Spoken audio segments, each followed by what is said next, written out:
Hello everyone.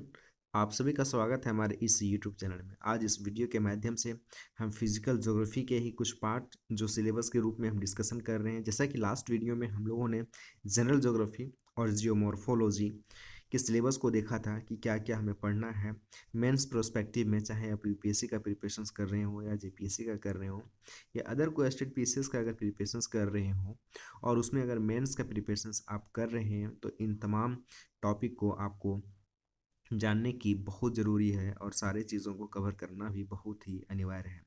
आज इस mains के सिलेबस में हम बात करेंगे ओशनोग्राफी के बारे में और क्लाइमेटोलॉजी के बारे में।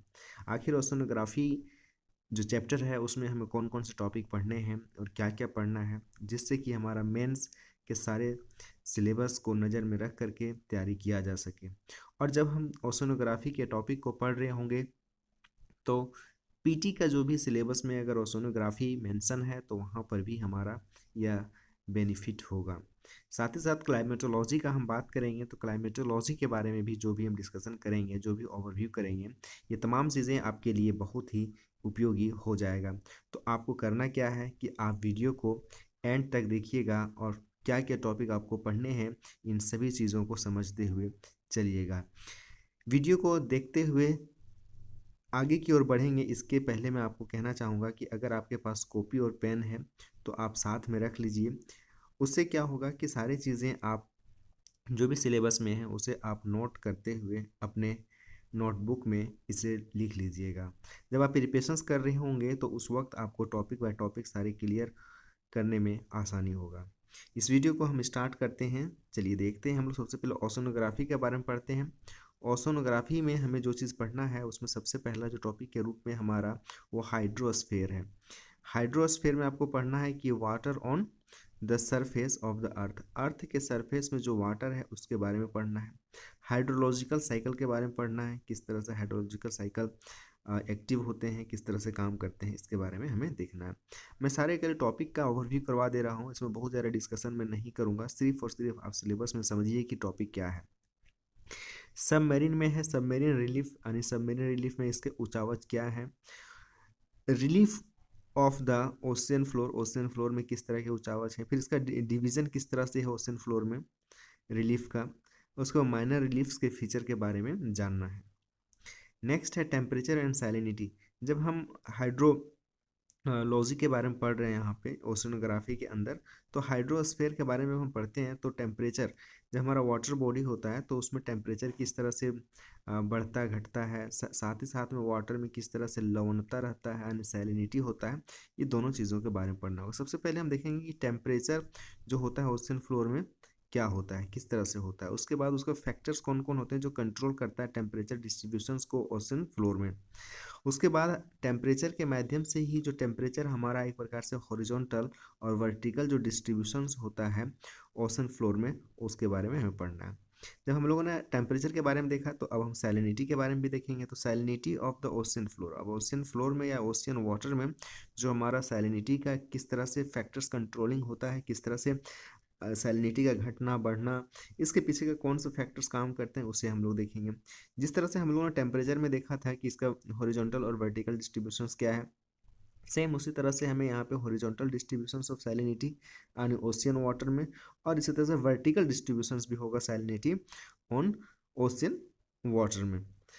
नेक्स्ट हम देखेंगे कि इसका डेंसिटी यानी ओशियन वाटर का जो डेंसिटी होता है कहीं पे ज़्यादा होता है कहीं पे कम होता है, तो इसके पीछे का कारण क्या है। तो density of the ocean water, movement of ocean water, जब ओशियन वाटर में मूवमेंट होता है और उसके पीछे का कौन कौन से फोर्स या फैक्टर्स काम करते हैं, इसके बारे में हमें भी पढ़ना है, यानी फैक्टर्स के बारे में पढ़ना है, फैक्टर्स इन्फ्लुएंसिंग मूवमेंट। अब देखिए जब वाटर है हमारा, जब ओशियन वाटर है तो ओशियन वाटर में जब हमारा मूवमेंट होगा यानी फोर्स उसमें ऐड होगा तो उसके बाद हमें वहाँ पे वेव्स देखने को मिलेंगे। तो हम लोग वहाँ पे वेव्स देखने को मिलेगा, तो उस वेव का मोशन क्या होगा, उसके कैरेक्टरिस्टिक्स क्या होंगे वेव के, इसके बारे में हमें पढ़ना होगा। वेव होगा, फिर टाइड क्रिएट होगा, तो टाइप्स ऑफ टाइड्स और इम्पोर्टेंस ऑफ टाइड, टाइड के बारे में पढ़ना है हमें कि टाइड क्या कितने प्रकार के हैं और टाइड के क्या क्या महत्व हैं, इसके बारे में पढ़ना होगा। ओशियन करंट भी ऑब्वियस हमको देखने को मिलेगा, तो यहाँ पे ओशियन करंट के बारे में पढ़ेंगे और ओशियन करंट का जो कैरेक्टरिस्टिक्स होगा उसके बारे में जानेंगे। टाइप ऑफ ओशियन करंट, उसके major ocean current of the world, world में जो मेजर ओशियन करंट है उसके बारे में पढ़ना है। इफेक्ट्स ऑफ ओशियन करंट, और ओशियन करंट का क्या प्रभाव है, यानी ओशियन करंट में ये तमाम चीज़ें हम लोग को पढ़ने हैं। नेक्स्ट है हमारा मेरीन रिसोर्सेज के बारे में। मेरीन रिसोर्सेज में हमें सरफेस वाटर रिसोर्सेज के बारे में पढ़ेंगे पहले कि सरफेस वाटर रिसोर्सेज हमें कौन कौन से हैं, ग्राउंड वाटर रिसोर्सेज क्या है मेरीन वाटर के अंदर, जो मेरीन रिसोर्सेज के अंदर, इनलैंड वाटर रिसोर्सेज क्या है, ओशनिक वाटर रिसोर्सेज यानी मेरीन रिसोर्सेज के बारे में। उसको इसका हम कैसे यूटिलाइज कर सकते हैं, इस रिसोर्सेज का यूटिलाइजेशन ऑफ ओशियन रिसोर्सेज या फिर ओशियन बाय मैन, ह्यूमन के द्वारा किस तरह से यूज़ किया जा सकता है ओशियन को। वाटर कंजम्पशंस पैटर्न क्या है, और वाटर कंजर्वेशन और मैनेजमेंट टेक्निक क्या क्या है। ये इंपॉर्टेंट हो जाता है मेंस के लिए। आप देखेंगे आज जो ज्योग्राफी से आप देखेंगे, अगर ओशनोग्राफी से बात करें तो यहाँ से इस तरह से क्वेश्चंस यहाँ से आने के बहुत ज़्यादा प्रबल चांसेस होता है मेंस में, खास करके यूपीएससी में। अब देखिए ओशन के बारे में पढ़ें तो ओशन में तो कुछ जमा भी होते होंगे, कुछ इकट्ठा होते होंगे, तो उसके डिपॉजिट्स के बारे में पढ़ना है, यानी ओशियन डिपॉजिट्स और कोरल्स। यहाँ पे टेरिजिनस डिपॉजिट, जो खुद से अंदर से ही ज़मीन से कुछ ऐसे डिपॉजिट्स क्रिएट होते हैं जो इसका खुद का होता है, तो उस डिपॉजिट्स के बारे में पढ़ना है। वॉल्केनिक डिपॉजिट्स, जब वॉल्केनिक क्रिएट होते हैं तो उस वक्त भी कुछ यहाँ पे सेडिमेंट्स जमा होते हैं जिसको हम लोग वॉल्केनिक डिपॉजिट्स बोल सकते हैं, उसे भी जानना है। बायोटिक अबायोटिक जो डिपॉजिट्स होते हैं इसे भी हमें पढ़ना है कि ओशन में कौन कौन से डिपॉजिट किस तरह से होता है। उसका coral reef, very very important, coral reef के बारे में जानना है हमें। उसके बाद यहाँ पे कोरल रीफ के बारे में हमें देखना है कि probable origin of the coral reef का किस तरह से हमारा ओरिजिन होता है उसके बारे में हमें जानना है। उसके type and significance of coral reef, types कितने प्रकार से होते हैं कोरल रीफ और इसका क्या महत्व है, क्या महत्वपूर्ण है, इसके बारे में जानना है। उसके बाद अभी के समय में इशूज ये आ रही है प्रॉब्लम कि कोरल जो रीफ है वो एक प्रकार से ब्लीचिंग का शिकार हो जा रहा है, यानी इशू ऑफ कोरल ब्लीचिंग के बारे में पढ़ना है, जिसके कि कोरल रीफ हमारा जो है वो धीरे धीरे डिक्लाइन हो रहा है, खत्म हो रहा है। तो ये हमारा जितने भी टॉपिक था ये ओशनोग्राफी से रिलेटेड है। ये सारे टॉपिक को आप वीडियो के साथ साथ में समझते हुए लिख लीजिए अपने कॉपी में, और अपनी तैयारी में इसको ऐड ऑन करते हुए चलें। अब हम क्लाइमेटोलॉजी के बारे में पढ़ेंगे दोस्त। क्लाइमेटोलॉजी में हमें पढ़ना क्या है, सबसे पहला चीज़ हमें पढ़ना है एटमॉस्फेयर के बारे में। एटमॉस्फेयर जब हम पढ़ते हैं दोस्त तो एटमॉस्फेयर का जो हमें सबसे पहले लेयर्स वगैरह है यानी कंपोजिशंस हैं उसे हमें पढ़ेंगे, कौन सा कंपोजिशन कौन सा लेयर क्या है, स्ट्रक्चर ऑफ एटमॉस्फेयर। उसके बाद सोलर रेडिएशन में पढ़ना है, हीट बैलेंस पढ़ना है और टेम्परेचर पढ़ना है। अब एक एक करके यहाँ पे देखिए कि सोलर रेडिएशन में हमें पढ़ना है सोलर रेडिएशन और इंसोलेशन, कहाँ पे धूप ज़्यादा लगता है, कहाँ पे इंसोलेशन ज़्यादा हो रहे हैं, सोलर रेडिएशन का प्रभाव कहाँ ज़्यादा है धरती में, वर्ल्ड में। उसके बाद इंसोलेशन किस तरह से जहाँ पे हो रहा है, उसके बाद हीट कहाँ पे ज़्यादा हो रहा है और कूलिंग कहाँ पे किस तरह से, यानी एटमॉस्फेयर में हमारा हीटिंग एंड कूलिंग भी पढ़ना है। उसको टेरेस्ट्रियल रेडिएशन, जो हमारा टेरेस्ट्रियल में रेडिएशंस हो रहे हैं इसके कैसे होता है, इस कितने ऑब्जर्व हो जाते हैं हीट, कितने रिफ्लेक्ट हो जाते हैं, रेडिएट हो जाते हैं, इसके बारे में पढ़ना है। हीट बजट के बारे में पढ़ना है, प्लानट अर्थ प्लानट के कॉन्टेक्स्ट में, ये हमें वाटर बॉडी वाले कॉन्टेक्स्ट में नहीं, हमें अर्थ प्लानट्स के बारे में पढ़ना है। और यहाँ पे आप देखेंगे तो ओशन वाले बॉडी को भी कंसीडर कर सकते हैं, यही वाला हम लोगों ने पहले देखा था जहाँ पे ओशनोग्राफी पढ़ रहे थे।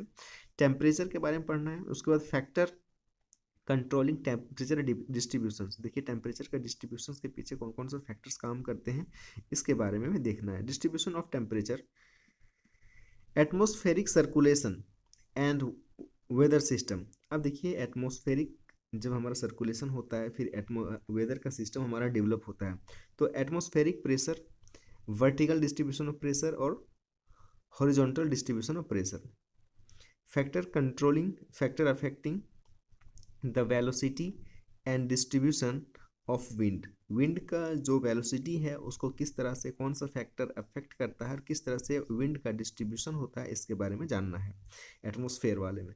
General circulation of the atmospheric pattern of planetary wind, यानी कहने का मतलब है कि यहाँ पे कि जनरल जो सर्कुलेशन होता है एटमॉस्फेरिक पैटर्न का उसके प्लानेटरी विंड के बारे में हमें पढ़ना है। उसके बाद latitudinal variation of atmospheric heating. अब लैटिट्यूड के वजह से किस तरह से हमारा वेरिएशन होता है, देखिए एक प्रकार से हमारा ये लॉन्गिट्यूड हो गया, ये हमारा लैटिट्यूड हो गया, और यहाँ पे मान लीजिए सूरज हमारा है, तो इसके वेरिएशन से यानी लैटिट्यूड के वेरिएशन से हमारा किस तरह से एटमॉस्फेरिक हीट जो है वेरी करता है, इसके बारे में पढ़ना है। Emergence of pressure belt, pressure belt का भी हमारा देखिए, जब टेम्परेचर बढ़ता है तो प्रेशर घटता है, और जब प्रेशर बढ़ता है तो टेम्परेचर घटता है। तो इस वाला जो प्रेशर बेल्ट है कैसे क्रिएट होता है, इस बारे में देखना है। यहाँ हेडली सेल के बारे में पढ़ना है, फेरल सेल के बारे में और पोलर सेल के बारे में, वेरी वेरी इंपॉर्टेंट, ये दोनों सेल के बारे में पढ़िएगा। उसके बाद seasonal wind, local wind, land and sea breezes, mountain and valley wind, किस तरह माउंटेन और वैली विंड होता है, लोकल विंड होता है, अलग अलग नामों से जाने जाते हैं। इस तरह से air mass, front, cyclone and jet stream, air mass and fronts के बारे में पढ़ना है। जब ठंडी हवाएं और गर्म हवाएं मिलती है तो फ्रंट्स क्रिएट होता है, इस तरह के एयर मासेस भी पढ़ना है हमें। साइक्लोन पढ़ना है, और यहाँ पे थंडरम्स पढ़ना है। उसके बाद टॉर्नेडोज पढ़ना है।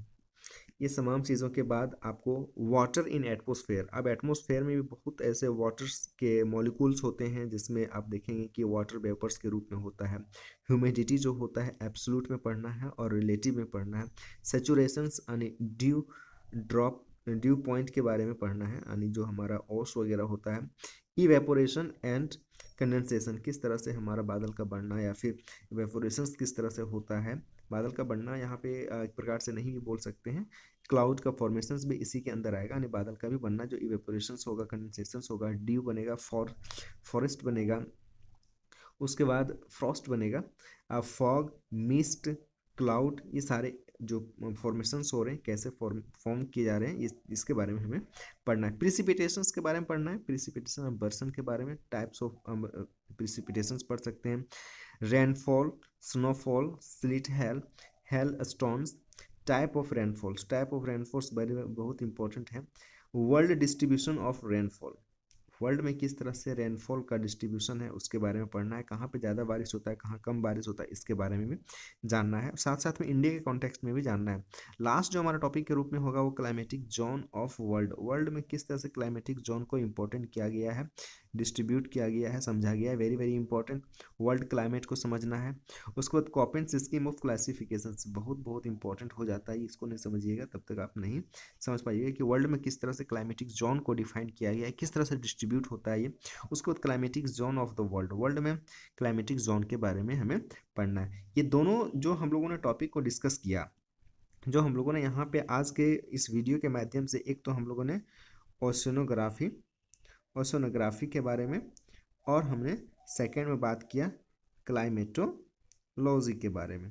क्लाइमेटोलॉजी और ओशनोग्राफी को लेकर के ये पूरा का पूरा डिटेल्स जो हमारा है सिलेबस है वो मेंस का है। आप अगर मेंस की तैयारी में जुड़े हुए हैं या सिविल सर्विस का एक सही एस्पिरेंट्स हैं, सीरियस एस्पिरेंट्स हैं, तो आप इसी तरह से सारा पूरा नोट्स बना करके एक टॉपिक को सारा अपना नोट्स बनाइए और अपना ध्यानपूर्वक पढ़ना स्टार्ट कीजिए, क्योंकि इसमें सब्जेक्ट्स बहुत हैं, बहुत सारे टॉपिक हैं, बहुत सारी चीज़ें पढ़ना है, सारी चीज़ों को माइंड में रखना है। तो इसमें थोड़ा लेबर ज़्यादा लगेगा, आपको मेहनत ज़्यादा लगेगा, आपको हार्ड वर्क करना होगा, स्मार्ट वर्क करना होगा, कंसिस्टेंटली आपको तैयारी करते रहना होगा। इस वीडियो में यहीं तक बात करते हैं, फिर बात करते हैं कोई नई वीडियो में। तब तक के लिए आप सभी का शुक्रिया। चैनल में नए हैं तो चैनल को सब्सक्राइब कर लीजिएगा और बेल आइकन को भी हिट कर लीजिएगा, जब कभी भी नई वीडियो अपलोड करें तो सबसे पहले आपको नोटिफिकेशंस मिल सके। Thank you very much, all the best.